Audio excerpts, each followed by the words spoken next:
blast off. Although it doesn't necessarily work if you don't understand the fact that it's 3D1. Right. And if we cut right after I'd said blast off, and then I had to explain the 3D1 and the blast off, and that could be very confusing to those that weren't paying attention to us and weren't spying on us live. True enough. My internet is refusing to be more than a slither, so expect me to go in and out of quality, and I can't control it, and tried fixing it for half of the day, but it does not want to. At least it exists, but we have quite high demands here at Trekyards, and they're not meeting demands. And when your Ethernet cable that you have as a reserve doesn't even work, it's like, really, from the simplest bullshit cable that's easy and. Yeah. Hello, Stuart. Hi. Hi. It's nice seeing you in your space again. Well, you know what I mean. Oh my God, you've done a whole radical cars, Jesus. Hey, I like this project. Like I said, my OBS has a lot of cool L cars and stuff on it that I never get a chance to use. So, it's yay. blue. Cool. Yes, You've got sir. a bit too much of my this. Well, I'll just do that. Wow. Boop. So don't see the edges of my There. screen. Yeah. Anyway, hi guys, welcome back. Sorry we took so long. I just had some technical issues we needed to clarify. Of all the technical issues. Yes. Everything went wrong all at once. Internet issues, Skype issues, and OBS. But problem. we're here. No major flight issues. So both got back safe-ish, sound-ish. Mine was just slightly longer than Stuart's. Yes, as he likes to continually point out. Yes. Yeah, don't worry. If you manage to come to England, you'll be like, my flight was longer than yours. I'm like, yeah, no flight. It was great. You'll be like, I'm like, yes. Yes. I'll try not to complain about the length of the flight, but I probably will. Yeah, what things you're allowed to if it's a 10-hour plus flight. You just never have to deal with it. Truth. So how am I sounding? Because I feel like it's not doing the best. I mean, you sound pretty good to me. People out there, let us know how you feel as far as sound quality goes. We're talking directly on Skype, and therefore it's a little bit different, and you're streaming as well, and blah blah blah. So do let us know if I'm okay. Let me look on the stream, which is currently frozen. That's not a good thing.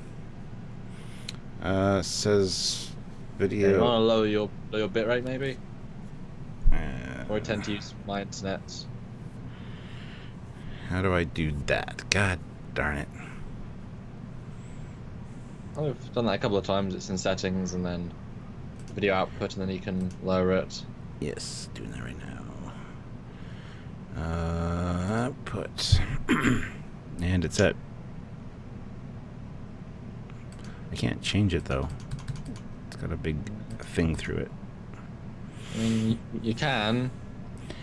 Well, We get it, Mike Pearls. You're yelling. You don't need to yell with capitals. It's fine. We hear you. or we don't hear him. We read him. Heard him though. Your audio is super My clear, but no voice. visual for either view. So it'd be settings. Yeah. Output video bitrate. Should just be able to change that. I have it highlighted, but it's got a big. Can't change anything. It's 1500 right now. Ready? Yeah. Ah. That's weird. Yeah. Well. Should just be able to change. Well, it's not letting me. The world. The internet. One thing I can do is this. So anyway, welcome everybody. We'll try to get this sorted out here, but just bear If with not, we'll us. do an audio video podcast. Audio video podcast. Yes. It's going great. Well, you've got some good screen images you can throw up. Just big one of Patrick Stewart's face. Just a big one of his face being like, hello. Yeah, but they don't want to see that. You want to see our faces? That's right. Sexy ones. This is why we don't use your OBS, Stuart, because it doesn't really like people. Hey, it works fine when I'm by myself. But that's not the point of OBS, is it? It's not what it's designed for. Oh my god, I'm blue. Oh no, we're not. Yeah, well, anyway. Yeah. I guess you just want to put a poster up of, like, Picard and then we'll just talk. As in just like, yeah, I'll go on to... Well, I mean, I can talk to you, I guess, and But if you can just cancel our 2 video streams and just a nice big poster, and we'll talk for a bit. Muha. I guess. Go get a new Ethernet cable at a store tomorrow. I will, but like I said, the Ethernet wasn't even working, which is. It'll be great if your OBS said you're running like 3 frames a second. It's like, yup. Well, maybe. Yeah, we should start talking about the tidbits, Yes. I guess. Anyway, I would say it's a Romulan void. So he tried. Pretty good. yeah. Anyway, so yeah, I mean, we didn't get a lot of anything really exclusive at Vegas. So you've stopped our video because it hasn't. I have not stopped our video yet. Relax. I'm trying to fix it while we're talking. It is fine. I'll try to figure something out. Someone to vamp, do you? About Picard. If that would help. Pretty much. Okay. Sergeant Picard, you can't see my faces, but I'm grinning. Ha ha ha. Yes, it's a show, it's a thing. But as you all know from Vegas, there was a lack of things to know from Vegas, which was the biggest takeaway from Vegas. There was no takeaway from Vegas. A surprise reveal. There was no reveal. Yeah. No, we were there on the ground waiting for the big news. We were. Literally in pretty good seats, thanks to Mark Lawrence. Way, Mark. And the panelists walk out and they say, "You guys have seen the trailer, right?" And we're like, "Oh, a new trailer, extended trailer. Oh my god!" And it's like, I was playing, and we're like, "Yes, yes, yes, yes, yeah." No, nothing new, nothing different.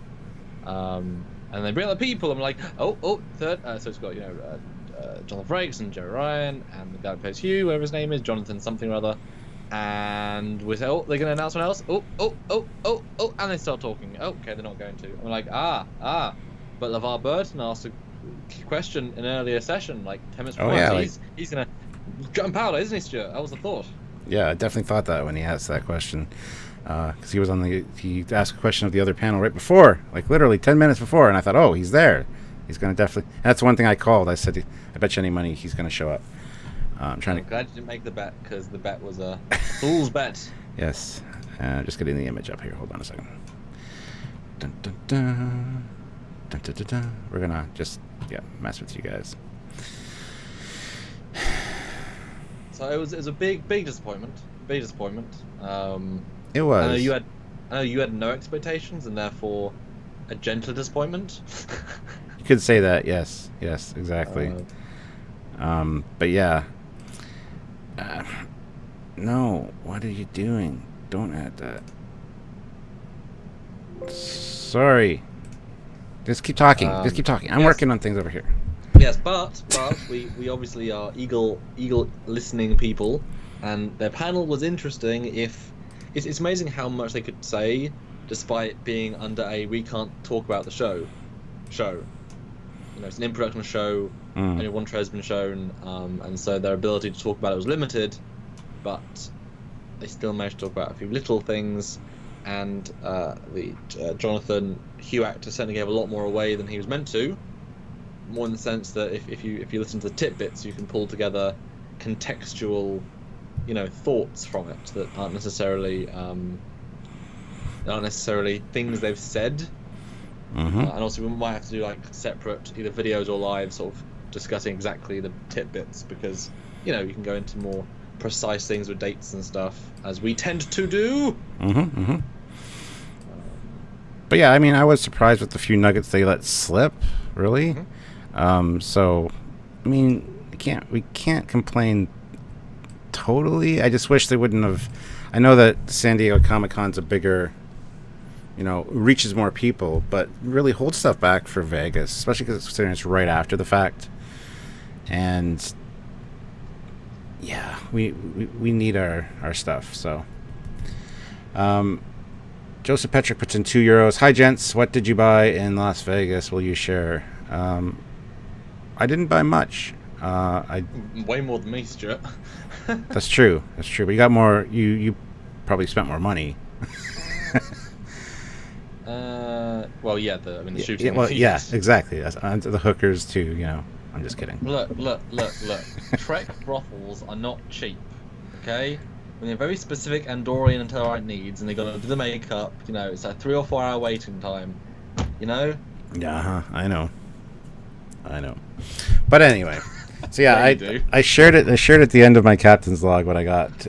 But yeah, and realize a lot of people don't want to watch for that. Just skip to the end where you see me in the jellyfish shirt, and there you go. You'll be good to go. Know what I got. And again, sorry guys about the video. Yeah, but anyway. So yes, so they came out, and we had Jonathan Frakes, who was wearing a shirt that said, "Don't ask, I signed an NDA," which was amazingly funny. And we had Jerry Ryan, and we had the actor that plays Hugh. I keep forgetting his name, but and yeah, I mean, really, well, yeah, like what you said, when they played the trailer, I was expecting an extended trailer or a trailer right after the fact, a new trailer maybe, but no such luck in that regard. And then I kept sitting there waiting for at the end, hopefully maybe by the way, we got some footage or something, and again, nothing. So but yeah,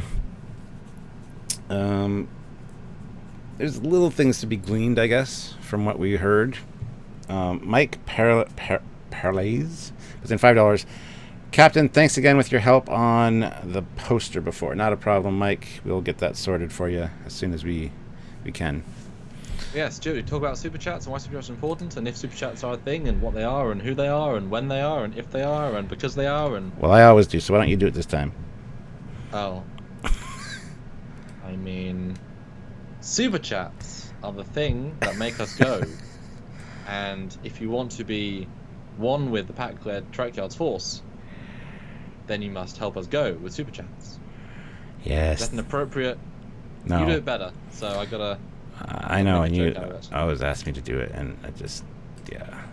Anyway. Yeah, guys, they help the channel. The more super chats, the more internet we can have, because it's a problem right now. With all super chats, I can get more Ethernet cables. Right. Yeah. Well, anyway, yeah. So super chats are great because they get your voice heard, you get your question answered, your comment read, whatever on air, and it's a great way to interact with you guys, the community, and basically, yeah, that's it. Super chats are good for the channel, guys, and it's good for the channel. It's good for your viewing pleasure, I guess. So. Yeah. Speaking of, did you guys enjoy the first interview, the first content? You could sort of semi-call it rushed in the sense that the only thing I did coming back was get the Shazad Latif interview out, including the new intro, we're actually at Vegas Baby intro. That was a cool intro, man. I was really impressed with that when I saw that. And did you notice the fact that the camera moves inside a 2D image? Yes. It pans down, but in parallax to the shuttles. Yes, and I hope everybody else noticed it too, because it was fantastic. Yeah, you do that by putting by taking a flat polygon, which is one single bit of 3D, a flat rectangle, and you put an image on that. But I photoshopped out the building and the image, and then put them as two three-dimensional planes inside Lightwave, and then had the ships fly past the building layer, behind the building layer, which then made it look like it was going behind the image, and then get the shadow effect of a layer.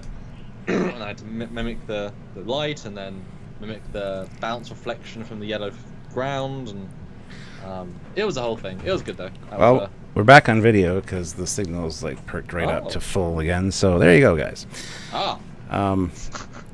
But yeah, I don't know. Like, I don't know what to say about this panel. I still have good wishes towards Picard, and I hope it goes well. As we say, cautiously optimistic all the time is what we say.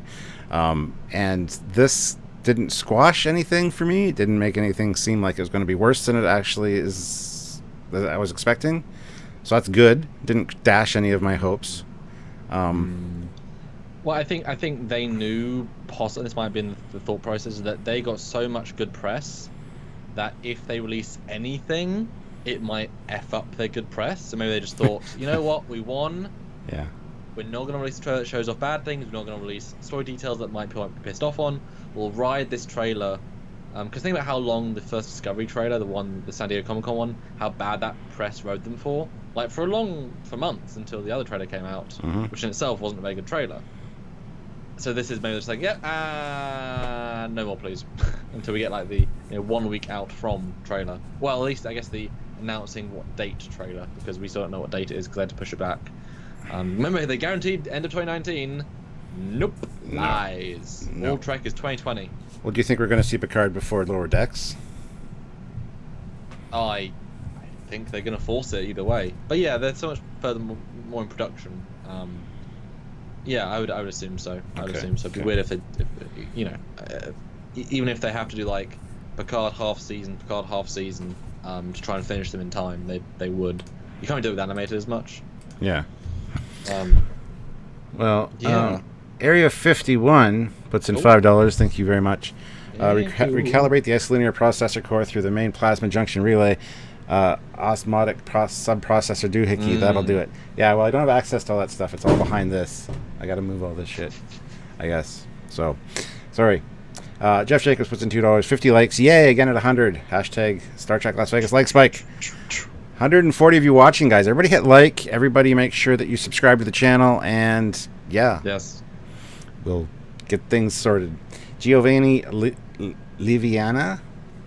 Ooh. Awesome name. $2. Paint your ship red. It will make it go faster. Also, punching holes in it helps. Those speed holes. Well, they do. They help. It's funny. The Star Trek Online panel I went to, they revealed their Springfield class, whatever, the comic ship that's now in stow, and I saw a wonderful comment saying, you know the one. Obviously, you were there. You remember the one? Mm-hmm. Discovery one. And someone said, so why are there holes in the saucer if it's not got spore drive? Since that was the one reason Discovery has a spore drive. And they're like, oh, it's just Discovery aesthetic, man. They really screwed the pooch. If it doesn't make sense at the start, it carries on to make sense, and it keeps making more and more problems. Mm-hmm. I mean, that's going to catalyst into Picard, you know it is. So this is the worst era of Star Trek design ever, which is sad. So as I keep saying, wait for the next team after this team to take over and put some sense back into it. Boo. Well, yeah, here's hoping. Well, I kind of hope John Eves doesn't design the lower deck ship, because he's done not very many good designs in the last 6 years, 5 years, you know. But what do you mean? It's not his fault, though. No, but he's obviously getting used to Discovery stuff. He's getting used to that aesthetic.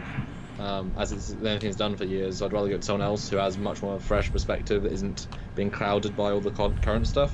Mm-hmm. You know, it's like if it's set right after TNG, you need a right after TNG guy to more, look at the uniforms and more, more TNG. So I'd assume you could parallel that maybe it's more of a pleasantly overly ship, rather than a sleek warship. If it was meant to be this weird other ship, then some sort of mismatched looking Federation ship that is closer to the D than the E or anything. I just wouldn't give it to John, honestly.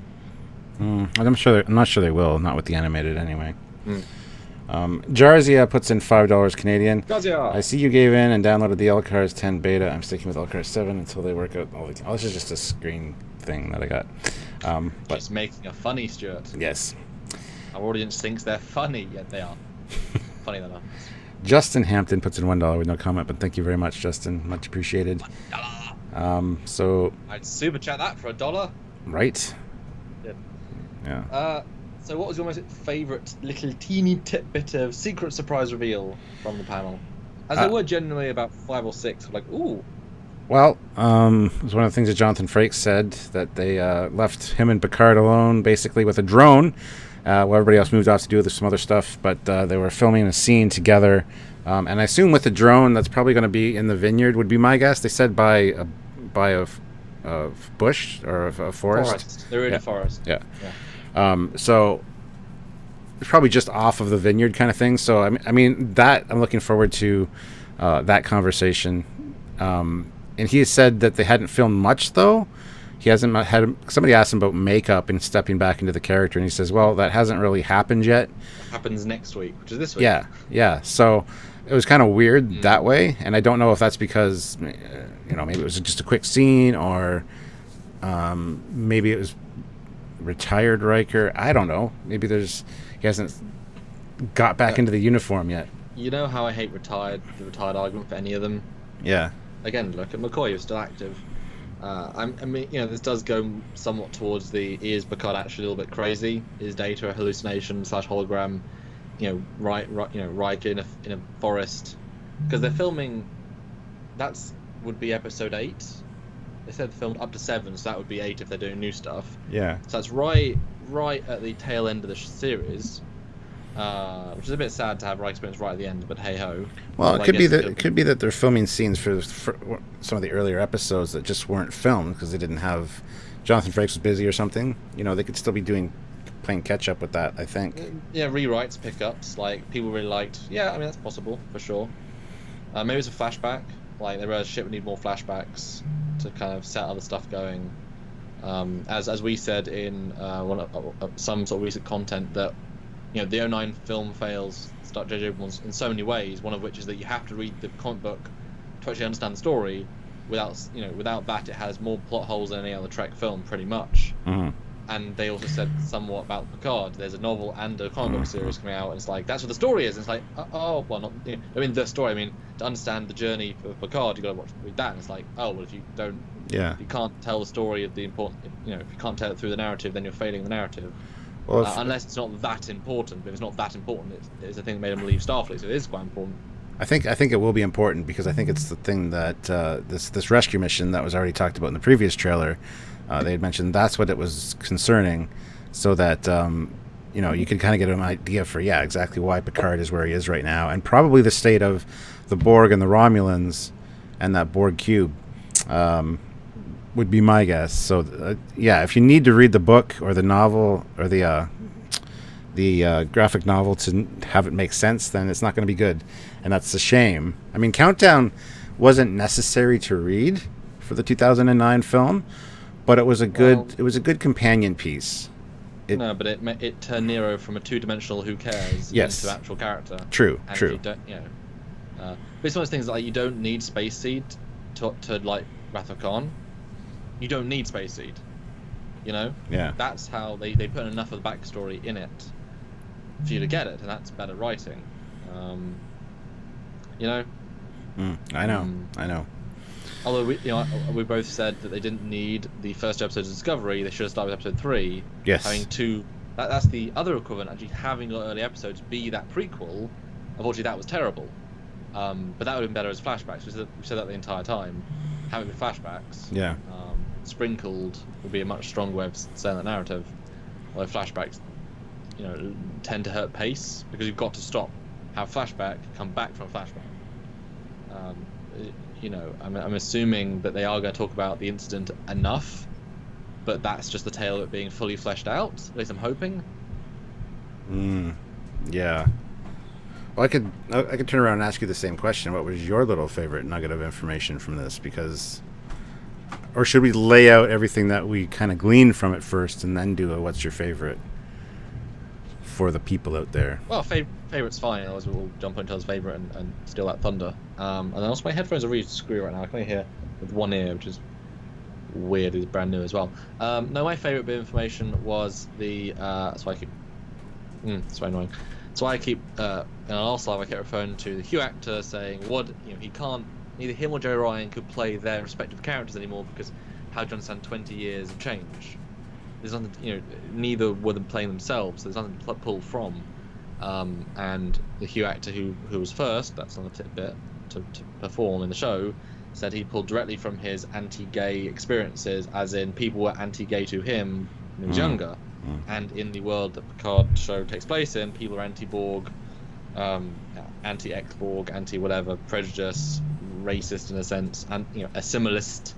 And so he pulled directly from his own experiences to ground the character in a new way. And in a similar vein, as I said to Jerry, just play it as if you've acted being human for 20 years, so you don't get prejudiced. And that sets up more tonally about the entire show than anything I've said so far. That we're going to get a lot of, look at parallels with any sort of minority, although Borg actually, a bit more negative than some, but again, they're just hapless slaves to the people that they've, it's a weird, I don't always need my Star Trek to have big political messages. Sometimes I just want a good story. Yeah. It's like Wrath of Khan's just like, don't revenge.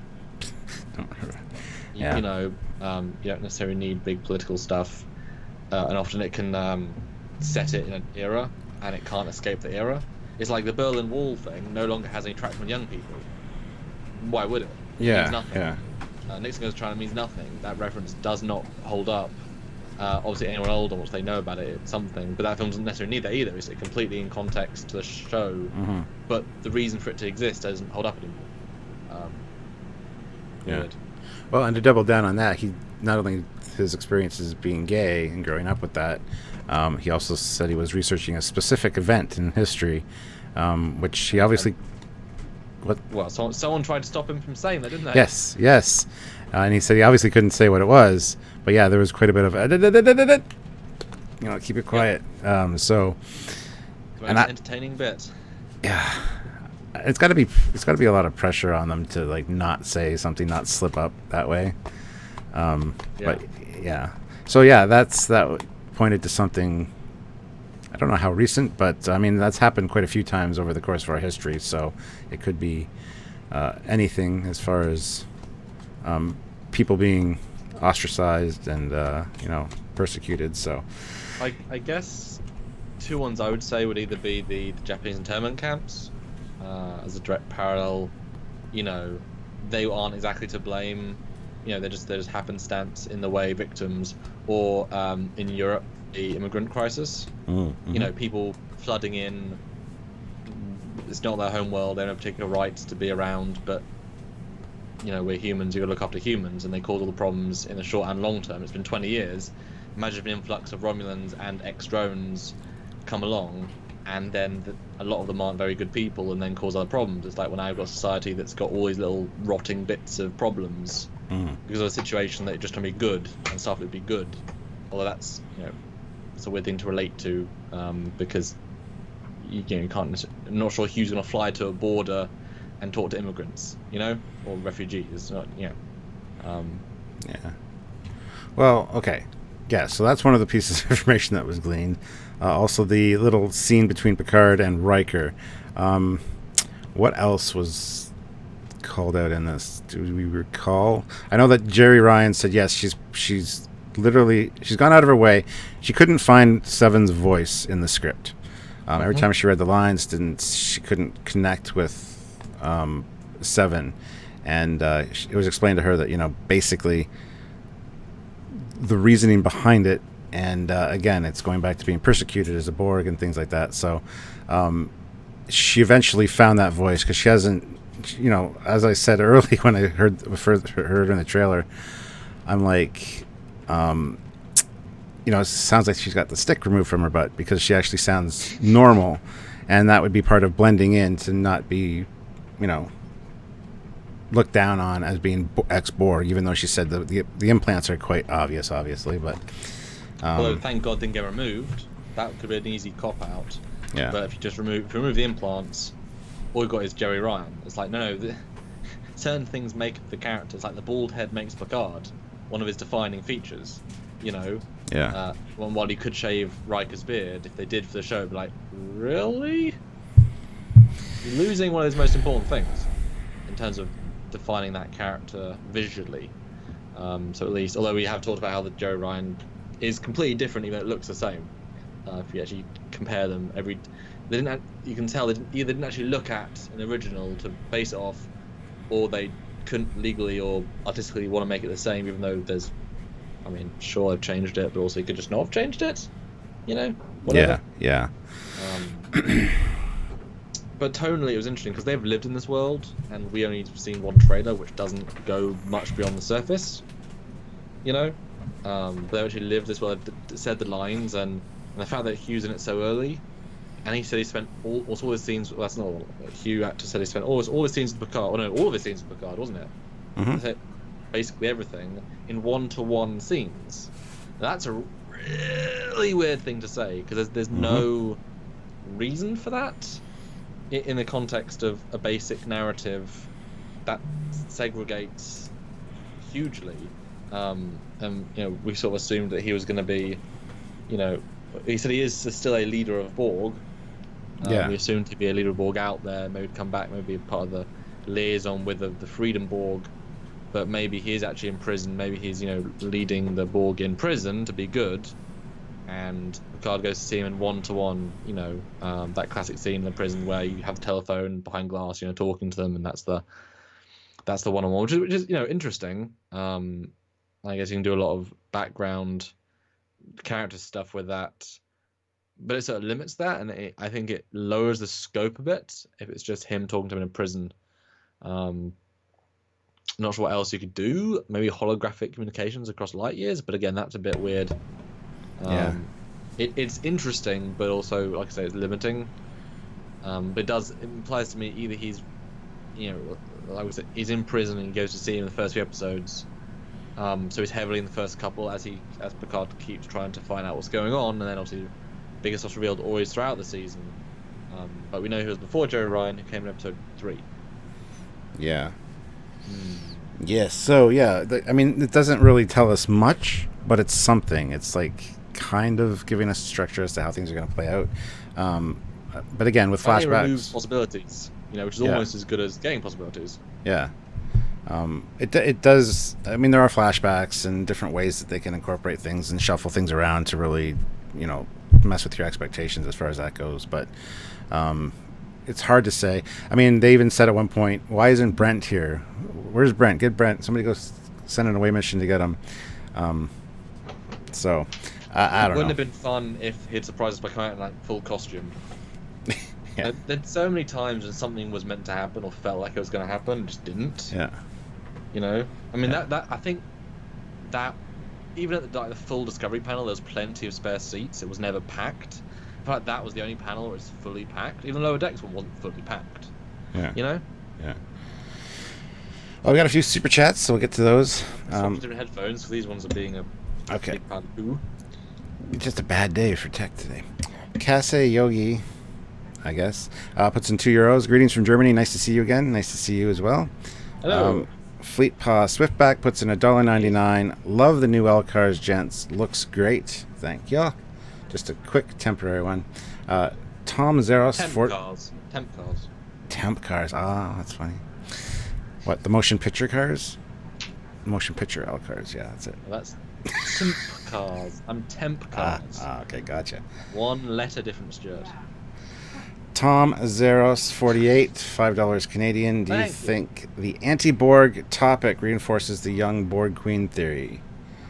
No, I don't think so. Not remotely. Talk about that for 1 second. Just got. I'll be right back. Okay. Sorry, but no. I mean, I was wrong about how many people were about the lack of Picard news, but no, it doesn't. The Borg Queen is a specific species. The Borg Queen species is one that can deal with all of the data. Borg Queen species, if you're a Borg Queen, your head is basically turned into a full metal exoskeleton, your spine removed, replaced with this thingy spine. Like, you're a very specialist creature and or you're genetically engineered for the role. This is just a girl. Mm-hmm. You know what I mean? I see zero reason, and they already mentioned in one of the episodes vaguely what the species is of the Borg Queen. It's a Delta Quadrant species that I doubt looks exactly human, so no. Yeah. Jarzia puts in $5 Canadian. I think people hating former Borg is very unfederation. Hating former Borg is also like hating the thing that gives hope. Assimilated friends can be saved. It depends on how much they're assimilated, I guess, but it is weird because a lot of them are former Federation officers or Federation citizens that were Borgified. So hating the Borg, it's really weird. I think it draws a really good analogy with World War II and the internment camps for the Japanese and Chinese in Canada and the U.S. They were put there for their own safety, they were told. That's kind of the vibe that I get. Yep. So, they're trying to do that parallels in the big political, Which is interesting if it's mostly in universe. It's like one of the worst things they could have done in season 1 Discovery was saying, "Look, we've got a black female lead. Give us points." And it's like, yeah, doesn't mean the thing in terms of the show. Why are you making a big deal of it? Just don't mention it. You'll get points. Yeah. So if they say, "Look, guys, the Borg are equivalent to the Japanese. Look, give us points." It's like, no, just tell a good story. You know what I mean? Let us draw the parallels. But if you think about the Borg as a what they've done, all we've ever seen really is Starfleet, which is a subsect of the Federation, and for the most part, human Starfleet, in the best of the best ships with the best of the best crews, almost always, most professional, most talented. Think what happened at Wolf 359. They lost thousands of people, which in themselves had thousands of relatives. And then only, 7 years later, they lost all the ships again. And the entire, multiple fleets for Set 001 battle. Again, thousands of people, thousands of wives. So, you could very easily have lost, all of your siblings to the Borg. And so suddenly they say, right, all these ex-Borg, they didn't kill anyone, but they also assimilated 10,000 people each. Let's be friends with them. And you're thinking, well, they also killed all my family, and all my friends' family. And also the Dominion War. How many people died of the Dominion War? The Dominion are gone. You can't be angry at them anymore. They're gone. It's un-Federation, but we can't really relate as people to that much.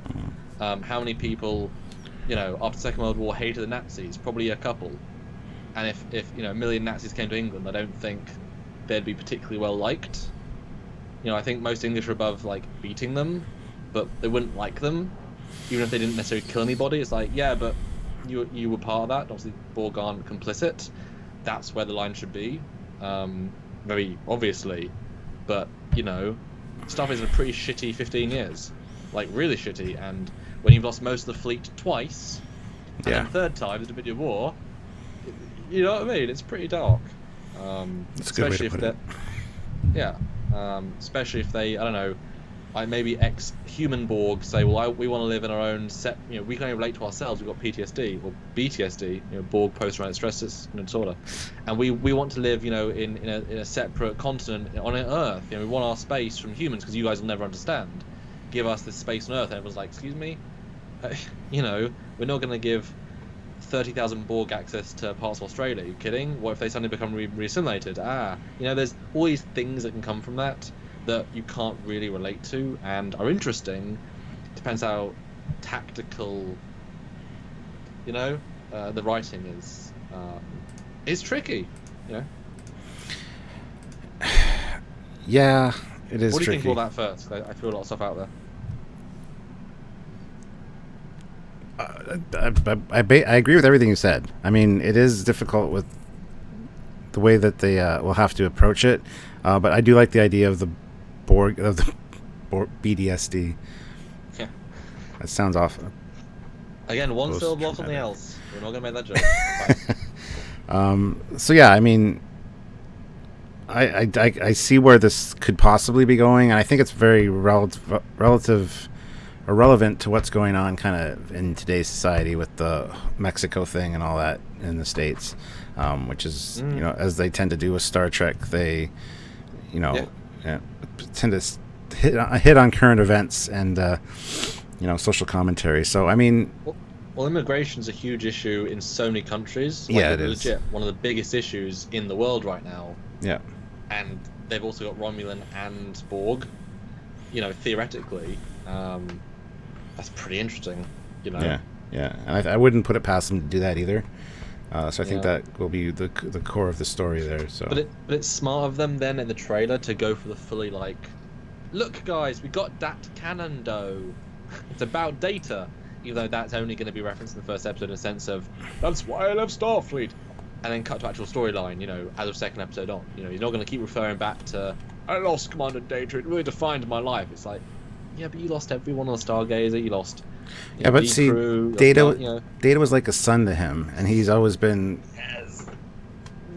Yeah. And he's been regretful for not having kids, because when you don't know his that. brother and nephew. I know, but he did. We do know that from Generations, where he says, "I thought the Picard name would go on, because of Robert and Renee, and now they're dead." He hasn't had kids.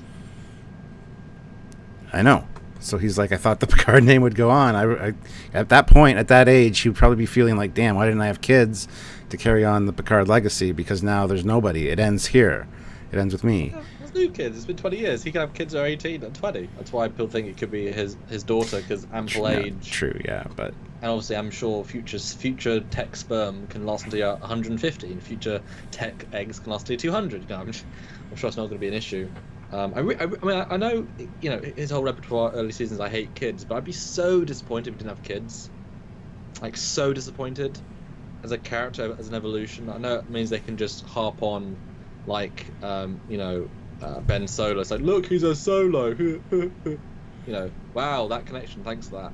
But if you do it right, son, daughter, whatever, could be really interesting. Really well done. Yeah. Troy Macy puts in $4.99.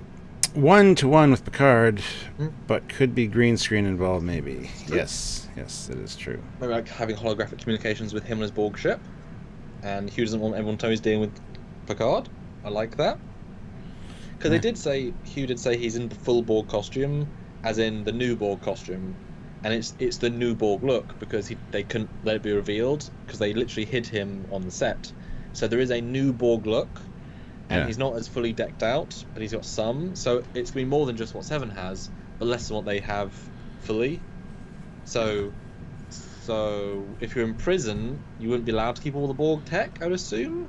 So he's probably not in the same Romulan Borg prison. He's in some other situation. It could be.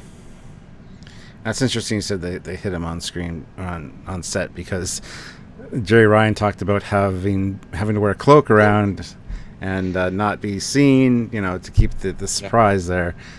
So even when she was at her trailer, she was always wearing the cloak. And it was just funny. It was a good conversation. Good conversation that she had there.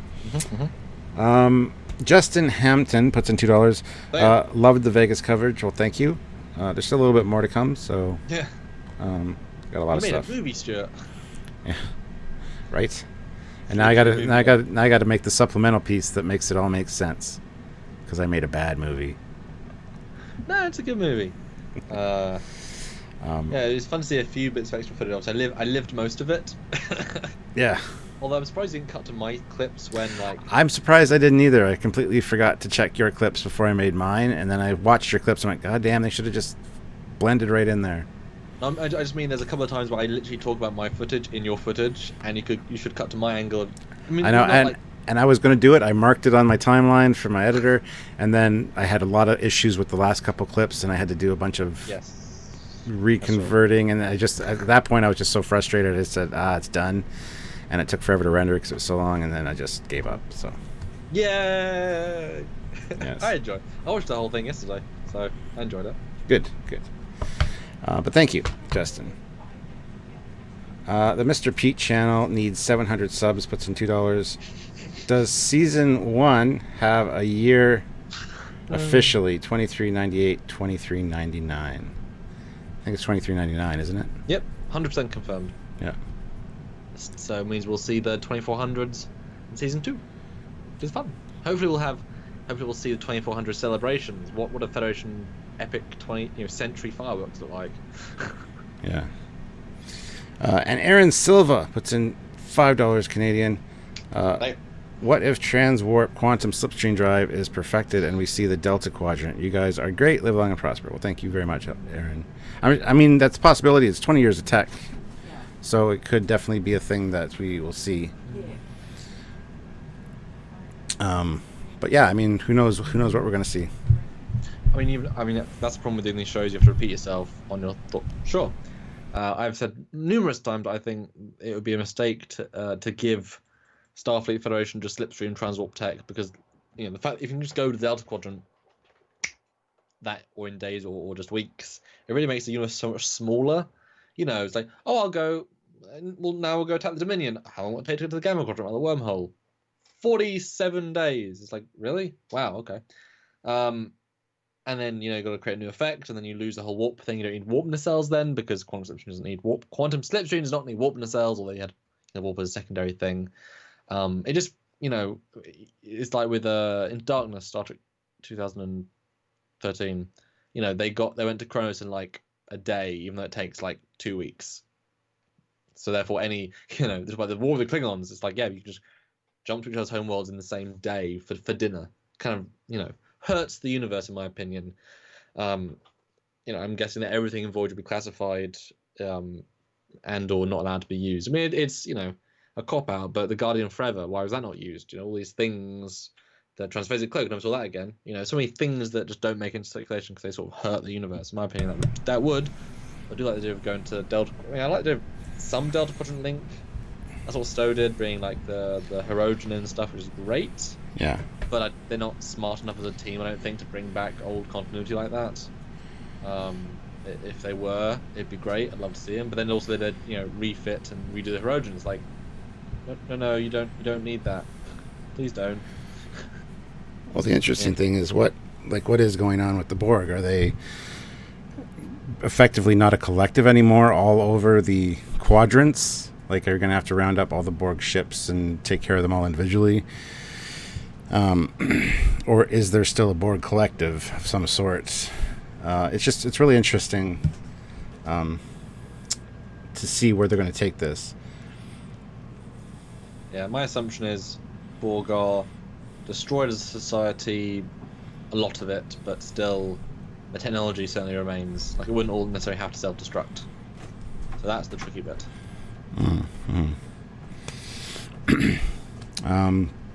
All right, so the scenes with Hugh and Picard, just one thing we've learned. The scenes with Frakes and Picard. Frakes and Stewart, of course. Jerry Ryan having to change the way she speaks, and essentially 20 years of assimilation, pardon the pun, into the human culture has made her much more non-Seven-like, I guess. And what else did we glean out of this? I don't know why people would have to complain about Seven not talking the same. It's like, okay, so most people, if you move to another country, just go to another country for 20 years and actively try to be part of the society there, not just, lived in your own little neighborhood, you'll pick up something. Some people completely change their accent. Some people, the slang changes. Yeah. From a few years. So imagine that, but from, having very little memory before Borg, 7 years where she changed drastically, and then 20 years in full, of course she's going to change, to a person. That's 27 years of growth. Yes, she should be able to speak human by that point. It's like Odo. There's no reason Odo can't look like human. Just because lol, Odo's face. If they were smart, they could have made him look more and more human each year, but that's just too expensive, not worth it makeup-wise. Things evolve, people change as they grow. Look at Bashir. He went from being a likable, interesting person to a blank slate that said boring lines and had no emotion. People change. Hate to live with Bashir. Awful growth. Boo. Yeah. Well, look who showed up. Eugene is here. Eugene. Nice to see you, Eugene. Puts in 1,000 rubles. Thank you. Oh. Hey, you're back. I wish for you to have an easy way to put things back on schedule, considering yet another tightening up of the algorithm by YouTube. Really? What's happening with YouTube? I must have missed something. God. Oh, God. Brandon D says the Borg are probably gone, which adds to the overall chaos. You can't just destroy the Borg. We as humans aren't big enough to do that. That's such a cop-out. It's like, oh yeah, Jerry destroyed the entire Borg. It's like, no. Billions of cubes, trillions of people. There's gonna be, other Borg queens in flak pack crates that can be activated. Our cubes that we saw the Borg children, the oldest of which want to still be a Borg. There's going to be all the cool cubes have lost their connection to the collective, but they're going to form their own collectives. I would assume there'd be multiple sects of Borg, kind of like the Hirogen, not the Hirogen, the Kazon. They have different sectors, and there's Borg Civil War because they each have slightly different variations on a theme. Some want more assimilation, some want just uniformity, some want basically a new religious super war. Of some, and those who want to stay Borg, those that don't, those that fight, ones that want to use a tech, but some feel they can't, some that want to rip the tech out of them, some feel it's holy. There's so much you can do with that, but I still want some semblance of a mini queen or whatever. Because wouldn't that be interesting if it took the Borg 20 years even to get one semblance of a quadrant under control, and that's part of the threat, is that it took them 20 years, which is a long time. But finally, there's a queen. Come on, Alice Krieg, put her in the makeup. She's glorious. She's not too old. She'll do it. And she's one of those actors that doesn't need to feel like they've aged. Same like Worf. If you don't want to make him age, the makeup hides that completely. So might as well do that. Would you be fine seeing a genuine, legit Borg cube and Borg Queen? Some sort of Borg resurgence in the Delta Quadrant. That's part of the story. I guess, but like I said before, I'm bored out. Like, I want to see something new, and that's kind of what we've been promised with the Picard glimpses so far. And yeah, it goes back to what I said. I mean, if something did happen to them, like you said, there are millions of cubes or billions of people that are Borgified. What's going to happen with all of them if they just all of a sudden lose the collective consciousness of the Borg collective? I mean, it causes a huge problem. And again, it goes back to the immigration thing, the immigration problem that a lot of countries have been having. And I think it fits in perfectly with that. So that's where I think where they went with that. I think that's the main principle of this whole show, is the fact that there's just a lot of Borg that nobody knows what to do with. And if they're under different jurisdictions, like with the Romulans, for example, they're being experimented on and not necessarily, having Borg implants removed. They might be just being experimented on. So it opens up, and plus you got the Cardassians and everybody else, plus everybody in the Delta Quadrant. If they all have their own Borg and are doing, some are saving them, some are, murdering them, other ones are experimenting on them or whatever. It opens up so many possibilities for such cool storylines. And you've now got Delta Quadrant races in the Alpha Quadrant for the cubes that are still in the Alpha Quadrant. What happens to the, 1,500 Hirogen ex-Borg that are wandering around the Alpha Quadrant? Because it's silly to assume that no cubes happen to be in the Alpha Quadrant at the time, or whatever. Again, the collective is so big, I assume there's cubes in every part of the galaxy. There's not like 1,000 cubes at Sec 001. Like, they're all doing stuff. They're trying to assimilate people. And so, yeah, I mean, do those people try to go home? I mean, or even if you remove I would assume there's some sort of fail-safe in a cube if you lose connectivity and the cube's functional. Because remember, the time we saw the cube with the children, the cube got the shit kicked out of it. It was damaged. It couldn't other stuff, But what if a cube is fully functional, loses connectivity? 20,000 drones is still enough to have a collective. There's a lot of thoughts. And even if the collective is for the most part incapacitated and they're all just individuals now, you can always say, yes, there was one cluster in the Gamma and Terrace sector that had, like I say, a ex-Borg queen, and they're still fully Borg, because, like I say, just losing the Borg as a sort of race is such a shame. Yeah. I don't think we have the right as humans to kill them, even though they're killing other people. But yeah. Well, I can see more of localized Borg collectives, like smaller areas, smaller pockets, so like different factions of Borg almost. Yeah, it can still be a thing too, instead of a wide collective. So, yeah. Tony Sussex puts in $14.99. Thank you very much. Hey guys, here's a non-Borg theory why Picard leaves Starfleet. B4 and Lore are duplicated, undermining the ruling and measure of a man. Androids are now commonplace. Picard can't reconcile the hypocrisy and resigns. Yeah, even... I don't know how much they're going to play into it, Borg or B4 and Data. From what I've gathered, not a lot. Brent says he's not there very often. He has said that, so he's not. Again, we've locked it down to either like flashbacks, hallucinations, or like holodeck interactions, most likely. So who knows where that goes, but yeah, there's lots of possibilities with those three. The fact that they featured them so prominently in the trailer, though, I think is just to sideline us a little bit. Oh, yeah. Because, yeah, I don't think it's going to be as big of a plot as people expect with Data, so. Which is interesting, because that in itself could let people down. You set expectations, although, and that's why I think it was great to have it at the end as like an afterthought, because it is an afterthought in a sense, I think, to the series. I bet Brent only worked for like 1 week max, Yeah. And filmed all of his stuff the entire season in a short amount of time, would be my guess. Uh, yeah, yeah. I don't know. I think anything with data is risky. Anything with law is risky. And in 20 years, who's to say what has and hasn't happened in between? I think we've talked about the idea that B4 isn't capable of holding onto Data's knowledge, which is possible. It's interesting. It's more interesting than just overriding him. Well, I guess you can have overriding him, and then later down the line he can't do certain things because he hasn't got the same just advancement. Yeah. But may have to put Data in the core of a computer. I mean, that's certainly interesting. Then you can just talk to Data when you plug in. It's not quite, it's the least human thing you can do, but keep the identity alive. Yeah, and don't forget about the Doctor's hollow emitter. I mean, 20 years on, that tech could be improved upon and miniaturized, and then you could put all Data's consciousness in one of those and have a walking holographic Data.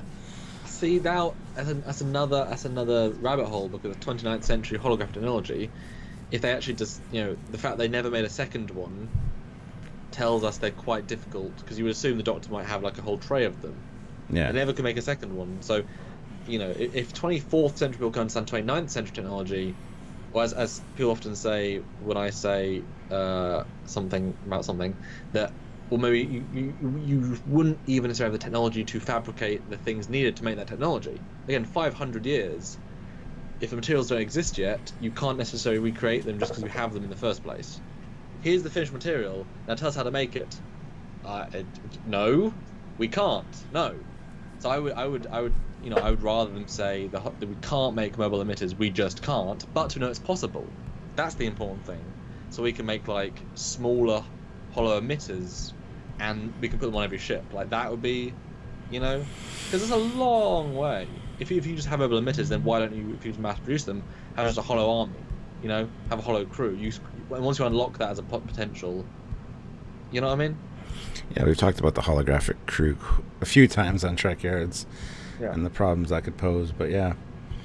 But, I mean, would you like to see the hollow emitter just be able to be replicated, or be actually too complicated? Because it is, again, 500 years in the future. It is. I wouldn't mind seeing a more prototype one, like less advanced.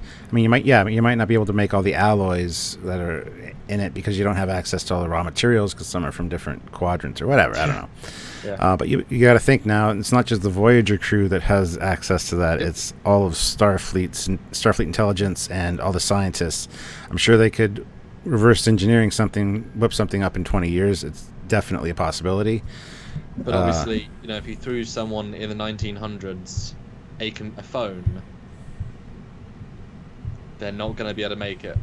Doesn't matter how much time you give them, they can't make it. Now, it's still about, I say it with, I think, cars or something. It's a bad example because they didn't have phones to start with. But if you gave someone with the first cell phone a phone now, they wouldn't be able to recreate it. Doesn't matter how much time you gave them, they wouldn't be able to, because every layer of understanding they've not got. Once you reach a certain point of knowledge, like if you give a Tesla to someone from 20 years ago, he's probably going to make a different version, but something he can understand it enough, Mm-hmm. There's enough similarities, but you need to. That's why future tech and future tech is difficult, because if they've got so much tech. And I'm assuming the EMH projector is like a radical shift in coolness. It's like it changes the paradigm. Wouldn't it be cool to have like a hollow suit, like it's a full body suit, and that can sustain a hologram, but it's like more susceptible to damage because the hollow emitter is pretty sturdy. It took some punishment.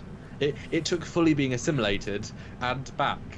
It was fine, Yeah. So there you go, Tony. Hope that answers your question. Kind of went off on a bit of a tangent, but that's okay. Jarzia, though, puts in $5 Canadian. Again, thank you. If all these disconnected drones lack individual will, I wonder if someone could manipulate their need for leadership and build a Borg army. Yeah, exactly. I would totally buy that as a premise. And that is what happened with Law. Yeah. Yeah.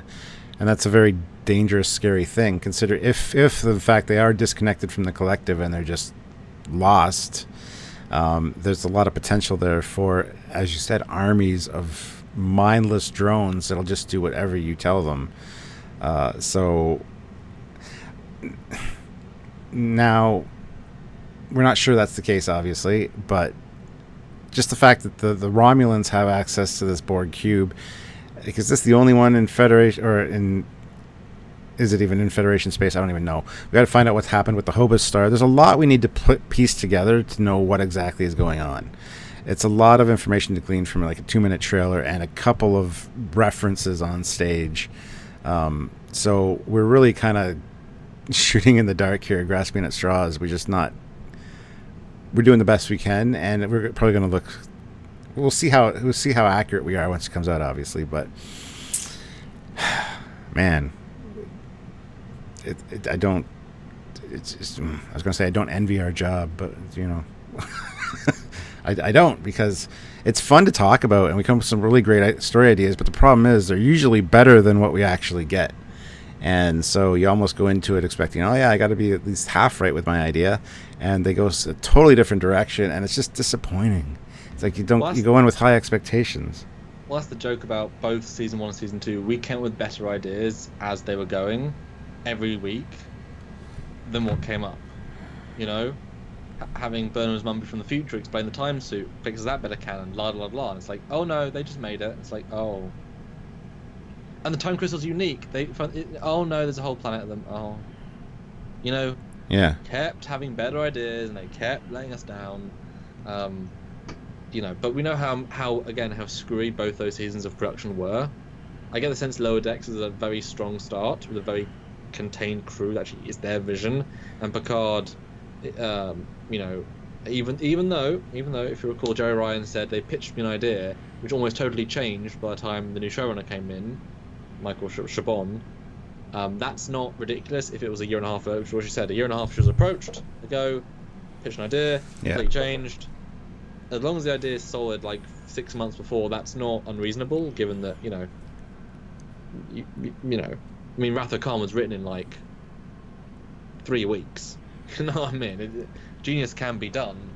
And obviously the fact that Alex Kurtzman's been far more removed from the active duty of the show and actually given to a guy with actual experience does help, because Kurtzman's just a bad creative. Just it's a nice way of saying it. But if they've got a solid idea, Stuart, I'll say it again. If the payoff is good, the setup is good too. Blah, whatever I said. That's not how I said, but whatever I said, sure. Whatever I said. I don't know what you said either, because I don't listen to you half the time. I'm just kidding. No, you don't. What? Stuart. Well, and speaking of Lower Decks, we will be having a live later this week talking about that. We learned quite a bit in the Lower Decks panel as well. Already made the thumbnail, Stuart. That's for tomorrow, I take it? It could be. Could be. Right. So I know people are like chomping at the bit to find out about Lower Decks. We've got some information, and we will definitely discuss that then. But, yeah. Back to Picard. I really hate the fact that they just... San Diego Comic-Con was their dumping ground, and then they're just like, oh, we have nothing left for you guys here at the dedicated Star Trek convention. I said at the other live, the whole con felt very not flatline. That's dramatic, but like it reached a point of yay, we're at the con, and nothing exciting happened, and then the con ended. Yeah. No announcements, no news, no surprises, nothing exciting. It was a very bog standard event. And that's fine, which is kind of good for us in a sense. We just got a nice chill pace. There wasn't like... We didn't have to scramble back to the room to do a live, and yeah. We were ready to. Yeah. We didn't have to. But it's so weird because last year, it's like if this was a sequel to last year, they forgot it was meant to be a sequel to last year. Like San Diego, if this had been the place to show the Picard exhibit, that would have made sense. Mm-hmm. Don't do San Diego, do it here. And then you release more tidbits, like you include, I don't know, like the I don't know, concept art from the show would be kind of cool, like more information. So it's like, here's a trailer, and here's a really good museum, and that would be packed. All the bloggers would take stills and talk about it. And find the Easter eggs of information, which we found a few bits, which we'll talk about later because we've got stills of all of it. Like that would have made sense. Not been great, but would have made sense. Or have like we said, have one cast announced, and then There's things they should have done. Have one cast announced and like a teaser with just them, like the LaForge teaser. You know, he walks out, or you know, they say, and here's a quick teaser, dumph, and it's a ship flyby of an E, and we're like, oh. And then it cuts to a green screen set of you know, just out of focus background, and LaForge sits down and he's like, Captain LaForge here, and it cuts, and he walks in saying, I'm back, guys, and I haven't got the visor, ha. You know, like that, you know. Yeah, see, again, even with our show ideas are better, our storyline ideas are better, our convention tidbits are better. It doesn't give anything away, but that would boost so much. Yeah. Like if they'd saved the Joe Ryan for this, or the Brent for this, same thing. If either had come out, released a new little teaser with just them, that would have been mind-boggling. I think, as we said before, the trailer wouldn't have been anywhere near as good without those two actors. It would have been much more flatline. Would have been fine, but not great without those two reveals. But they should have saved one for Vegas now. Yeah. You know. Yeah. Especially if it was like on the last. Can you imagine on the last day? And people have spent like hours talking to these actors throughout like, the weekend, not knowing this. Like I have a photo shoot with them, I already have my table time, they've already gone home, and suddenly announced. It's like, and they didn't tell me. I was talking to them at the table. They didn't tell me. I should go back and talk to them. You know, and suddenly the autograph price goes up $30. You know, the sign changes the last day. That would be awful. It'd be awful. Some. It'd be funny though. Yeah. It's one of those classic bad like conventional ideas. Yeah. WP Sam 52. So now blame it all on Kurtzman is nerdrotic here. I don't recall us blaming it all on Kurtzman. Well, I say he's not a good creative, but that's not the only reason. Yeah. Hey, their record stand from their record stand, guys. We don't make up their record. We just know their record. Yeah. But yeah. And no more real nuggets of information were leaked out during this panel that I can recall. I think we've covered all of them, unless I'm missing something. But yeah, guys. Yeah, I don't know what else to say. I don't think this is going to be a full 2-hour live, but that's okay. If you guys have any questions, comments, whatever, let us know. Super chat, or you can use PayPal. All the information is down in the description below. But if you want to, you know, hold us here for a little bit longer, you can do so. Ask a question, have a comment read, something. But we love hanging out with you guys, so. I will do a Vegas follow-up. I've already made the thumbnail for that as well, where we just talk about Vegas in general and. You should scroll through the pictures. We got to talk about the pictures and stuff. That'd be fun. Yeah. Yeah. I'll sort of pick the pictures though, but sounds good. Sounds good. Well, yeah, we're not going to do all of them, but I mean, there's a lot of stuff that'll spark memories and stuff. So. Yes. Well, you could have both Tom and William Riker. Oh, that's a good point. Yes, there's a slight confusion. Bill Barker says he is coming back as Riker, and Jeff Jacobs says, I have not heard that source. I mean, Vegas, he said it. So, yes. Well, and it was announced at the San Diego Comic-Con panel that him and Marina Sirtis were coming back. You know this stuff, Jeff. You should know this stuff, Jeff. I think he's playing. He's not playing, but that's okay. Yeah. They certainly missed a trick, and you know how excited I was, and the Eaglemoss panel, they didn't mention anything. I think they're doing like I said, we won with the trailer. We're gonna keep everything back as long as possible, because you know they've all said that, as in that we know work on it. This is again the most tight-lipped show ever, and stuff isn't getting out. And while I like surprises, the atmosphere is never going to be good. And I wouldn't be surprised if the Hugh actor got a little telling off after the panel by a CBS exec saying, "Dude, come on." He's like, "What?" He's like, "Yeah, but you said way too much." It's like, well, I didn't say anything. Come on. Yeah. It's good. It's good to tease people. You know, you want to create. You know, you want to create discussion and thoughts, and it's like George R. Martin. It's like, even from the first book, some people guess the entire storyline. It's like, yeah, some people will, but guess what? You've got millions of people guessing. They're not all going to guess right. But if you could accidentally create, 15 comicbook.com articles that get them clickbait views and gets you excitement, gets people excited for you that have nothing to do with it, I mean, you just got excitement for it, you know. Fleetpaw Swiftback puts in $1.99 and says, "How drunk y'all get, and how was the party?" The party was great, and neither one of us got very drunk at all. Actually, just had a good time and good buzz, and yeah, it was good. Yeah. It you know, I don't think that's the best hotel for partying at. No, I don't think so. Like, you need a more dedicated bar that isn't just a bar next to slot machines. I guess that people want people to go gamble, but it doesn't. There are a few bars in the Rio, so, but that's just the one that everybody goes to every year. Well, there's the center one, yes. There's a small one as well by the front. That's not a bar. That's literally a bar and then seating. Like, it's a bar. You know what I mean? It's I know what you mean. I know what you mean. But yeah, there are a few. Aircon's way less good there. Fine.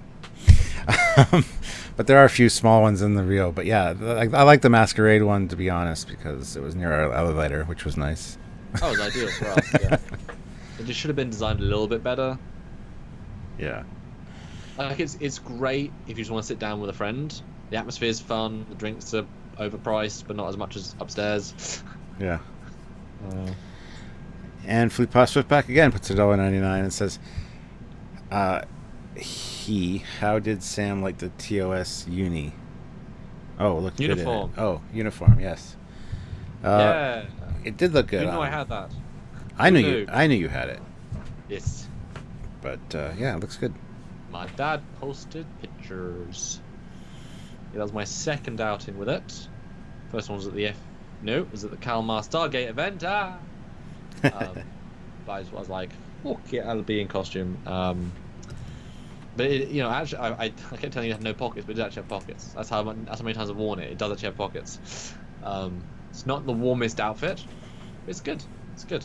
We don't want it to be too hot either, especially if you're going to be wearing it all day. So yes, I would take one over the other for sure. It's good, and I'm sure we'll do pictures at some point. I mean, I need to get some actual photos of it taken for my costume website, because I have a costume website, which I haven't done much cosplay in the last years. But I really should update that at some point. Yeah. Well, guys, we will be having as we said, a live later this week talking about the trip, going back through some of our memories and that kind of thing. We're also going to be doing one on Lower Decks, which should be a good one if you guys want to tune in for that. Yes. There is some information for that we gleaned, and it's actually interesting, ship related maybe. So, I mean, it was a good panel, that one, for sure. So, looking forward to talking about it. Yeah, it'd be good. And obviously we're relying on Super Chats this week because Vegas took quite a lot, and it's not just what we need in income, it's also what we spent at Vegas. So it's kind of like, and what we couldn't earn, we're no live. So we're excited for the next 2 weeks to do quite a lot of lives to build back up a little bit. I'm sure we'll do some TNG next week. Get back on that. I need to do a live with you all, and how people are watching right now. 152, pretty good. I want to do a live very soon. Maybe this weekend, maybe. I have actually got, I can do my own stuff this weekend, which is very rare for me to have my own stuff I can do. This background, guys, is what, 2.5 years old? 3 years old? 3, probably.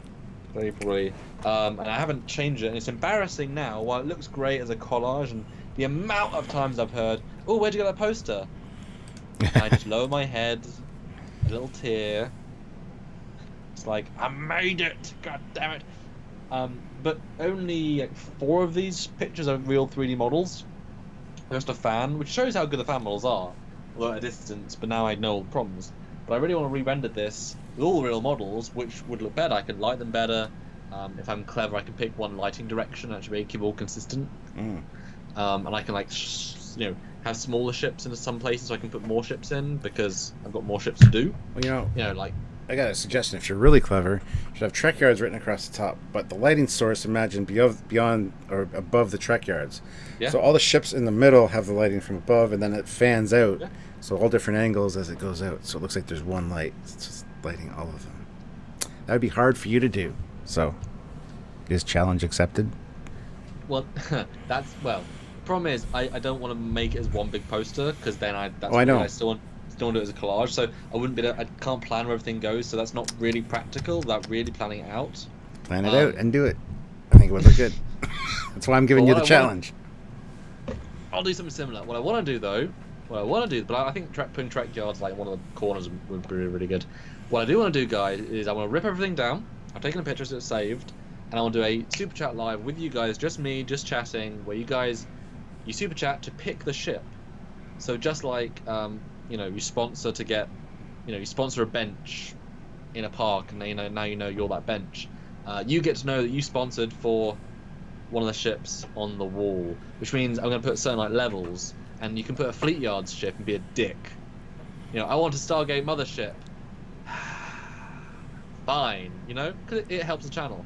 And I'll make a render and I'll print it out, and then you'll see it, and obviously it'll be a rush to pick the Enterprise E and the Defiant and stuff, but obviously the one-offs and the special ones. If I haven't got it, I'll let you pick another one, but I want to do where you super chat and you get a ship and you get to be the sponsor of that ship for the background, and there'll be more ships than before. Can I super chat for the Foley class? Yeah. I actually have to super chat for that. It's not just a given that it's going to be on there. Well, I'm assuming a fan would support the Foley class on Horizon. I think right under the Trekyards banner should be the Horizon and the Foley class nose to nose, and then fan the ships out from there. It's a collage. It's organic. It just creates itself, Stuart. Yeah, but you got to start somewhere. So you start with the Trekyards banner and those two ships, and then go from there. And because they're facing each other, each side has them facing the same way as the lead ship. So like there's two sides, and they're all facing inward, not all facing one way like they have now. You see what I'm saying? And everyone likes my idea. Jeff Jacob. Like a versus, and a versus is like, well, which ships do I put on my side? I put all the best ones on my side. No, that's not a versus. No. That's just it shows how your brain works. If you think that looks like a versus, it's just a. Well, just in the sense, it has to be like because would you let so say that both of our ships are there? Would you allow ships to be like there that face that way and there that face that way, or yes? So they always be down a line. No, not a line. There's like a merge, so it's like organic. It's like a wave almost.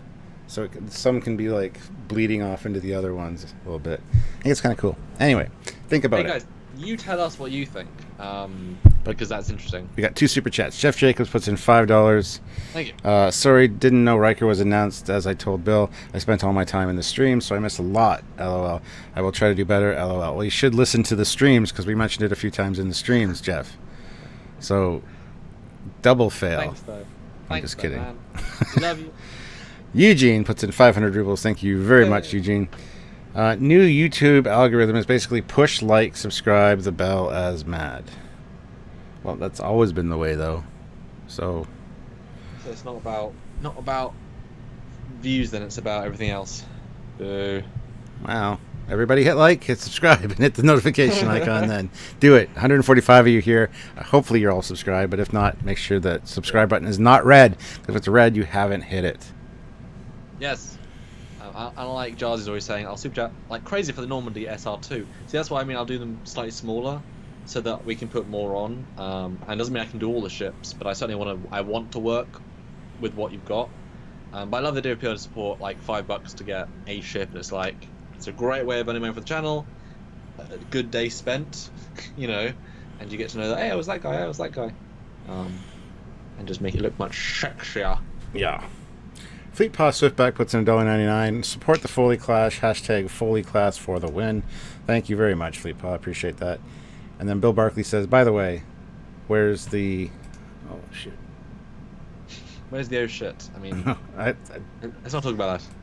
Where's the Foley Class Hallmark Christmas tree ornament? Well, it's in development. I've been in talks with them, and, we'll see. It's coming soon, right, Stuart? What you always say. Yes, coming soon. Just stay tuned to this channel for more details. Definitely older catchphrases. Stay tuned. Yes. It never happens. Oh, it does eventually. Sometimes. It wasn't practical at all, so we didn't do it. That's true. My stay tuned probably happens about 30% of the time, but that's okay. A lot of the things are made. 100% of the time, 30% of the time. A lot of things are made or filmed or whatever, just not released, so it's fine. They're there.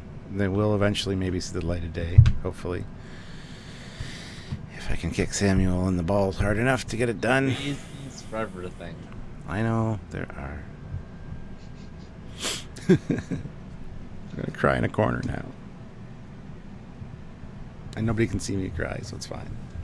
That's true, yeah. That might be a good natural endpoint then, Stuart. I think so. As we lost 35 viewers, lost 36 viewers. But yeah, click like before you guys go. I was about to say file super chat, but we got one. And it's in pounds, so huzzah. Super Coops, but it's in £5. You have my vote for the Foley class captain. Got mine last week. Can't wait to build it. Details look great on it. Oh, so you got the resin kit. That's awesome. I want to see it built. I got mine built, so I just got to paint it and finish it. And Well, that's yeah. a video. But that's awesome. Nice. Jeff Jacobs, $2. Oh. Paying for the 100 likes. I have to read the stream. Read the stream. Oh, so you can't listen. That makes not a lot of sense. We've got a whole bunch of moderators that can. Anyway. We love you. Yes. But this was fun, Stuart. Nice to see you again. Sorry for all the issues. Yeah, our server bot. Well, our bots died the day after I left. It missed you. Yeah.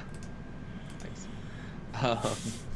But then they wouldn't send a replacement out for a couple of days after I got back, which was an issue, and then it came in, and it's working fine for like phone or basic. Like I tell, it was a bit slow on here because I expect certain level of quality. It's like when your PC is amazingly fast and web pages don't load quickly, it's not the PC, it's the internet. Like the PC can do it, and I was used to certain levels of speed, and obviously to do a live stream, to both stream yourself and talk to Stuart in full HD for both of us, takes quite a lot of internet. And often it can be a little bit not amazing, but does work.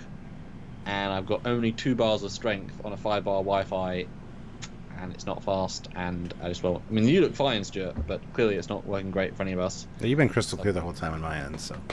Yeah, a couple little hiccups here with you, but nothing at all major. I don't know. Hopefully it'll be fine. I've got a extender because the Wi-Fi router, the last one didn't get to me either. So I have an extender.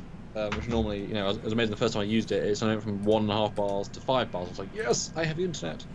Went from 700 megs a second to what should be like 3.5 actual megabytes per second, or megabits, 1,000 megabytes. Yeah, so I've got to deal with that. We'll get it sorted out, guys. For tomorrow, yay! We talk about lower decks, and we try and remember what was said.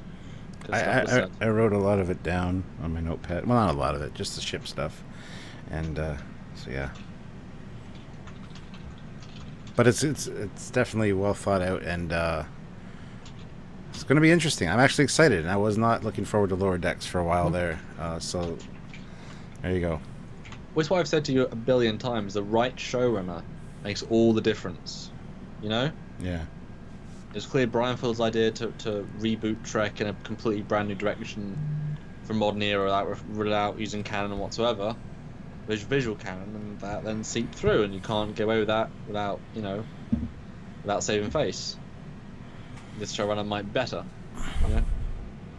Seems better. And it's funny when you do a live panel like that. We know from lives we're not actively thinking we can't talk about stuff. Yeah. We talk so quick, you don't just think, oh, I shouldn't talk about that. And obviously, something topics to move around, but you still present a lot of your real self in a non-edited live experience. Yeah. So you go for a lot of vibes. Yeah. There you go. So look forward to that, guys. Tomorrow, lower decks discussion. It should be a fun one. And hopefully things will be better tech-wise on our ends. So apologize for this one, guys. But and Rust Knuckles says streaming using Wi-Fi. Well, it worked for 2.5 years, so it's not that. Yeah. Yeah. And mine actually works worse when it's plugged into the Ethernet cable, which makes no fucking sense. and there's logistical reasons why I can't use Ethernet and piss everyone else off. So Yeah. yeah. Yeah. All right. See you guys tomorrow.